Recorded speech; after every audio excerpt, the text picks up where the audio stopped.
কুমিল্লার মুরাদনগরে বাখরাবাদ থেকে ইলিয়টগঞ্জ সড়কে প্রতিনিয়ত বেড়ে চলেছে ডাকাতির ঘটনা।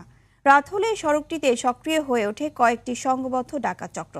রাস্তায় গাছ ফেলে গাড়ির গতিরোধ করে যাত্রীদের কাছ থেকে লুট করা হয় নগদ টাকা, মোবাইল ফোন সহ মূল্যবান মালামাল। বিশেষ টার্গেট থাকে বিদেশ ফেরত প্রবাসীরা। কুমিল্লার মুরাদনগর থেকে মোহাম্মদ আরিফ হোসেনের। আসসালামু আলাইকুম, বিসমিল্লাহির রহমানির রহিম। কুমিল্লা মুরাদনগর থানা এবং বারকাবাস থেকে যে রাস্তাটি গিয়ে ইলিয়টগঞ্জে গিয়েছে, এই রাস্তার মাধ্যমে বোরাচর থেকে এবং ছাইল্লাকান্দি পর্যন্ত যে রাস্তাটা মাঝামাঝি, এই জায়গায় গাছ ফালিয়ে দিনে দুপুরবেলা ডাকাতি হচ্ছে এবং রাতেও ডাকাতি হচ্ছে। বেশি টার্গেট করা হচ্ছে প্রবাসীদের উপরে এবং প্রবাসীদের গাড়ি দেখলে গাছ ফালাইয়া মোবাইল, স্বর্ণ গয়না, টাকা পয়সা ছিনিয়ে নিয়ে যাচ্ছে। প্রবাসীদেরকে নিঃস্ব করে দেওয়া হচ্ছে। কেন করা হচ্ছে? এই জায়গায় কেন মুরাদনগর থানার নারগেগা কর্মকর্তারা ডিউটি করছে না এবং এই জায়গায় কিনো ও গেগা খোঁজ রাখছে না? জনাব কাইকোবাদ সাহেবের দৃষ্টি গেগা আকর্ষণ করে বলছি, আপনি এই জায়গার মাধ্যমে গেগা নজর দেন এবং মুরাদনগর থানার পুলিশকে বলেন এই জায়গায় ডিউটি করার জন্য রাতে এবং দিনে সহকারে। এবং আপনার উপরে এই মুরাদনগরের সকল জনগণ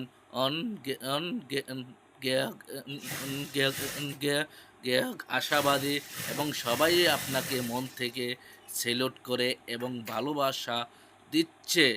এবং এই ভিডিওটা দেখলে আপনারা বুঝতে পারবেন কার ইঙ্কিতে এই বারকাবাস থেকে যে রোডটা ইলিয়টগঞ্জে গিয়েছে, এই রাস্তায় ডাকাতি হচ্ছে, কার ইঙ্কিতে, কার ইশারায় ডাকাতি হচ্ছে, এই ডাকাতির সাথে কেডা জড়িত দেখলে বুঝতে পারবেন। কুমিল্লার মুরাদনগরে বাখরাবাদ থেকে ইলিয়টগঞ্জ সড়কে প্রতিনিয়ত বেড়ে চলেছে ডাকাতির ঘটনা। রাত হলে সড়কটিতে সক্রিয় হয়ে ওঠে কয়েকটি সংঘবদ্ধ ডাকাত চক্র। রাস্তায় গাছ ফেলে গাড়ির গতিরোধ করে যাত্রীদের কাছ থেকে লুট করা হয় নগদ টাকা, মোবাইল ফোন সহ মূল্যবান মালামাল। বিশেষ টার্গেট থাকে বিদেশ ফেরত প্রবাসীরা। কুমিল্লার মুরাদনগর থেকে মোহাম্মদ আরিফ হোসেনের পাঠানো তথ্যচিত্রে আরও জানাচ্ছেন আব্দুল হামিদ। ফলের নির্যাস ও দুধের সমন্বয়ে পোলার টর্নেডো গ্রিন অ্যাপল আইসক্রিম। মন ভালো থাক।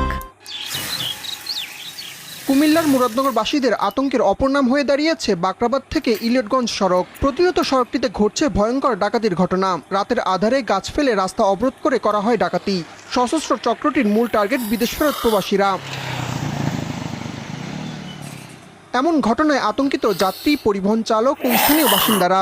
ডাকাতদের উৎপাতে চরম নিরাপত্তাহীনতায় দিন কাটছে তাদের। বাখরাবাদ থেকে ইলিয়টগঞ্জ রাস্তার মধ্যে রাত 12টা থেকে ভোর 5টা পর্যন্ত ডাকাতের বিশাল উপদ্রব আমরা দেখতে পাই। এই রোডে আসা যাওয়া করতে পারি না রাত্রেবেলা।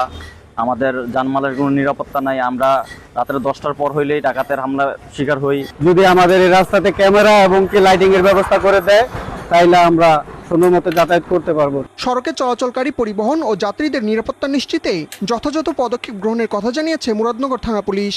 আসন্ন পবিত্র ঈদ উল ফিতর উপলক্ষে এবং এই রমজানে মানুষ যাতে আরো নির্বিঘ্নে চলাফেরা করতে পারে, সে উপলক্ষে আমাদের টহল আরো জোরদার করা হয়েছে। ইতিমধ্যে আমরা একজন ডাকাতকে গ্রেফতার করে যখন নিয়মে বিজ্ঞাপনতে প্রেরণ করছি, মানুষ যাতে নির্বিঘ্নে ঈদের কেনাকাটা করতে পারে এবং ঈদের বাড়িতে আসা যাওয়া করতে পারে, আমরা সে ব্যাপারে সচেষ্ট আছি। ভুক্তভোগীদের অভিযোগ, দীর্ঘদিন ধরে সড়কে ডাকাতির ঘটনা ঘটলেও কার্যকর ব্যবস্থা নেয়নি প্রশাসন। নিরাপত্তা ব্যবস্থা জোরদার করতে সড়কটিতে পুলিশের টহল কার্যক্রম বৃদ্ধি সহ অপরাধীদের শাস্তির আওতায় আনার দাবি জানিয়েছেন এলাকাবাসী। আব্দুল হামিদ, RTV।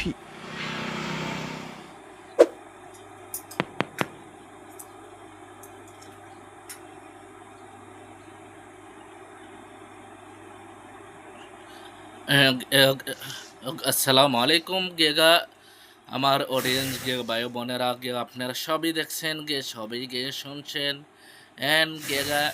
এবং কী বাজে এই রাস্তায় ডাকাতি হচ্ছে দিনে দুপুরবেলা এবং রাতে সহকারে বারকাপাস থেকে ইলিয়টগঞ্জে যে রাস্তাটি গেছে কোন জায়গায় মাধ্যমে ডাকাতি হচ্ছে আমি আবারও বাঙ্গিয়ে বলে দিচ্ছি, পোরাচর থেকে এবং নেমতকান্দি পর্যন্ত যে জায়গাটা, এই জায়গাটার মাঝামাঝি ডাকাতি হচ্ছে। রাস্তার মাধ্যমে বিশাল বড় বড় গাছ